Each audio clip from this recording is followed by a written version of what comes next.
Hello friends, my name is Anthony sir and you are welcome to our YouTube channel English Grammar with Anthony sir। यहाँ पर आपको Maharashtra state board, CBSE board, competitive exam, spoken English और English के related English grammar, English के related हर एक video आपको मिल जाएंगे।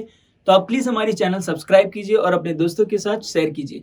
आइए आज की वीडियो में हम जो क्लास 10 का जो पोएम है द बॉल पोएम, जो कि तुम्हें टर्म 1 की एग्जाम में आने वाला है, वो पोएम हम लोग सीखेंगे। ओके उसके ऊपर एमसीक्यूज हम लोग ने ऑलरेडी बना दिए, पर यहाँ पर एक्सप्लेनेशन हम लोग सीख रहे हैं।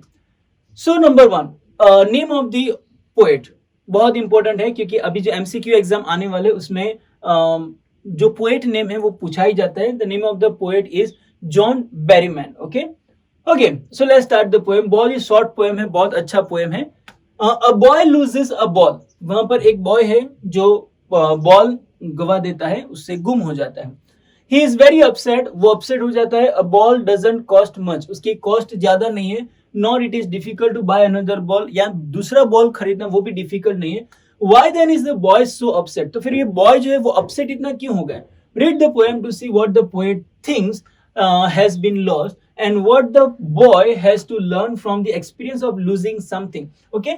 जब कोई चीज गुम हो जाती है तो उसमें से एक रियलाइजेशन क्या होता है वो हमको ये पोएम में से सीखने को मिलता है। So let's start with the poem. Okay, what is the boy now who has lost his ball? Boy क्या करेगा जब उन्होंने अपना बॉल गवा दिया है? What is he do? What is he to do? वो क्या करेगा? I saw it go merrily bouncing down the street and then merrily over there it is in the water. और उन्होंने बोला कि मैंने वो बॉल को जाते हुए देखा। कैसे? merrily bouncing मतलब आनंदित होकर जंप करते करते वो जा रहा था, स्ट्रीट में जा रहा था। And then merrily over there it is in the water, फिर वो जंप करके पानी के अंदर गिर गए। यहाँ पर याद रखो ये जो वर्ड है ना मैरीली एंड मैरीली, वो उन्होंने 2 बार इस्तेमाल किया है। तो ये एनाफोरा जो हमारा फिगर ऑफ स्पीच है वो इस्तेमाल होता है। फर्स्ट 2 लाइन में भी वो वर्ड रिपीट किया है, तो मतलब यहाँ पर भी वो एनाफोरा जो फिगर ऑफ स्पीच है वो इस्तेमाल करते हैं, क्योंकि एनाफोरा का मतलब होता है कि जो पोएम की जो फर्स्ट लाइन होती है वहां पर सेम वर्ड रिपीट किया जाता है, या तो फिर सेम फ्रेज में 2 फ्रेजेस में फर्स्ट वर्ड सेम होता है, 2 क्लॉजेस में फर्स्ट वर्ड सेम होता है। That is called anaphora. Okay, there it is in the water. No use to say O there are other balls, ऐसा हम लोग बोल नहीं सकते क्योंकि वहां पर बहुत सारे बॉल है। क्यों नहीं बोल सकते? क्योंकि वो सारे बॉल पानी के अंदर गिरे हैं और पानी के अंदर जाने के लिए कोई तैयार नहीं है, कोई लेने के लिए जा नहीं सकता। ठीक है, और दूसरी एक बात है कि वैसे भी बॉल इतना महंगा नहीं है, जो पोएम में हम आगे देखते हैं। An ultimate shaking grief fixes the boy, और एक प्रकार का दुख उसके अंदर आ गया। अल्टीमेट ग्रीफ मतलब वो शेक करने लगा क्योंकि वो दुखी हो गया, क्योंकि उनकी कुछ चीज जो थी वो भी पानी में गिर गई। Next, as he stand rigid, जब वो वहां पर खड़ा था तो उनका वो कैसे खड़ा था? वो रिजिड हो गया था, मतलब एकदम हिल नहीं रहा था, ट्रेम्बलिंग कर रहा था, थोड़ा बहुत शेकिंग कर रहा था। एंड स्टेरिंग डाउन, और वो नीचे देख रहा था। All his young days into the harbour where his ball went. Okay, वो बता रहा है कि उनके यंग डेज जो वहां पर वो कहां पर रहता था? हार्बर। अभी हार्बर एक ऐसी जगह होती है जहां पर ऐसा प्लेटफॉर्म रहता है जनरली, और ये साइड में पानी रहता है जहां पर जहाज वगैरह आते हैं, उसमें से सामान यहाँ पर उतारा जाता है। तो इमेजिन कर सकते हैं कि वो लोग यहाँ पर बॉल के साथ खेल रहे थे और जो बॉल है वो पानी के अंदर गिर गए। और जो हार्बर का जो पानी रहता है वो रिवर टाइप नहीं होता है, वो बहुत डीप रहता है जहां पर तुम जंप लगा कर लेकर नहीं आ सकते। तो मतलब उनका जो बचपन है वो ये हार्बर के ऊपर बीता है, और वहां पर बहुत सारे बॉल उनके पानी के अंदर गुम हो गए हैं। I would not intrude on him, तो मैं उसके अंदर पानी के अंदर जाकर वो बॉल निकालने वाला नहीं हूं। क्यों? अ डाइम अनदर बॉल, उसका मतलब डाइम का मतलब सिर्फ 10 cents.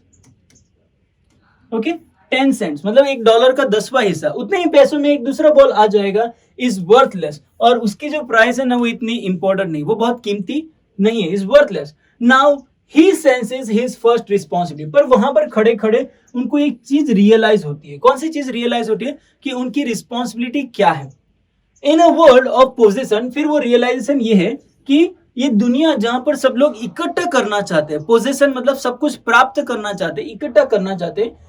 People will take balls will be lost always. अगर लोग बॉल खरीदना चालू करेंगे और बॉल का पोजीशन बनाना चालू करेंगे, वो उनकी मिलकत बन जाएगी, उसको इकट्ठा करना चालू करेंगे, तो होगा क्या? Balls will be lost always, वो सारे बॉल गुम हो जाएंगे। जैसे मेरा बॉल गुम हो जाता है वैसे उनके भी बॉल्स गुम हो जाएंगे। लिटिल बॉय, एक छोटे बच्चे के जैसे वो सारी चीजें गवा देंगे।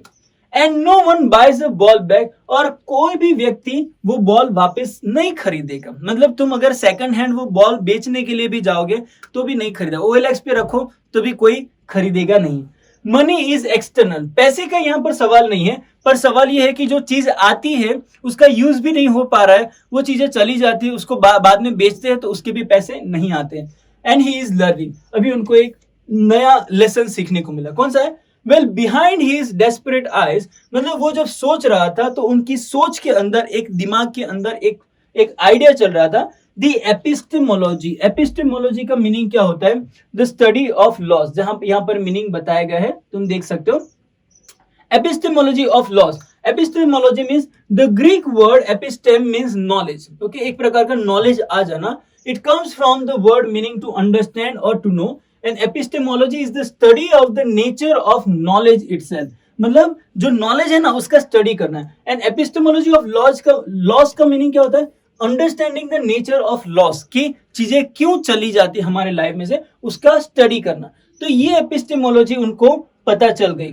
और क्या बताया? The epistemology of loss, how to stand up, और वहां पर उनको पता चला कि चीजें गायब हो जाती है, चीजें चली जाती है लाइफ में से, तो हम लोगों को क्या करना है, हम लोगों को कैसे वापस खड़े रहना है। Knowing what every man must one day know and must know many days how to stand up, और लोगों को ये पता चलना चाहिए कि हम लोगों को लाइफ में आगे कैसे बढ़ना चाहिए। तो मतलब यहाँ पर एक रियलाइजेशन उनको ऐसा हुआ कि लाइफ में ऐसी चीजें नहीं खरीदनी चाहिए जो तुम्हें रिवॉर्ड नहीं दे सकता। मतलब ऐसी चीजें होती है जो तुरंत ही नष्ट हो जाती है, तुरंत ही वो गुम हो जाती है, बाद में उनमें से कोई रिटर्न भी नहीं मिलता है और फिर कुछ बेनिफिट नहीं मिलता है। हम लोग कौन से वर्ल्ड में जी रहे हैं? The world of possession. वहां पर हम लोग को बहुत सारी चीजें इकट्ठा करनी चाहिए। तो ऐसी चीजें पे खर्चा मत करो जो चीजें गुम हो जाती है। वो रियलाइजेशन उनको हो गया और आगे से उन्होंने डिसाइड किया कि आगे से कोई भी चीज ऐसी मैं नहीं खरीदूंगा।